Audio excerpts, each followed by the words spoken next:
Patuloy ang Ako Bicol Party List sa pagsasagawa ng mga programa para sa mga nangangailangan. Sa Albay, agarang umaalalay ang Ako Bicol sa isang pamilya na nasunugan ng tahanan. Yan at iba pang mga detalye alamin natin sa report ni Micael Aviso.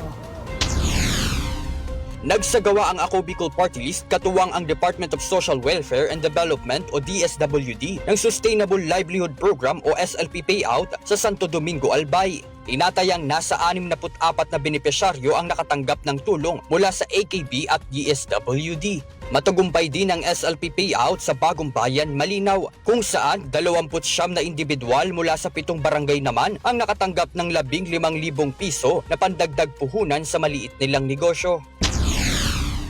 Samantala, sa North Gate ng Batasan Pambansa sa Quezon City, dinagsa ng mga kababayan natin ang People's Day program ng Ako Bicol Party List, kung saan nakatanggap ng medical assistance ang halos 300 benepisyaryo ng programa. Ito'y alinsunod sa layunin ng AKB na makatulong sa mga Pilipino sa pamamagitan ng pagtulong kagaya na lang ng mga gastusin para sa ospital, pagpapalaboratory, therapy at iba pang medical procedures.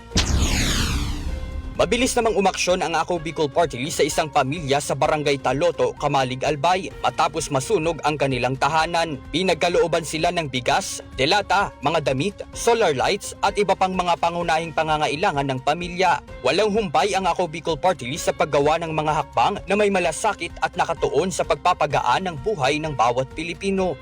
Para sa totoong balita sa Bagong Pilipinas, Micael Aviso, Congress News.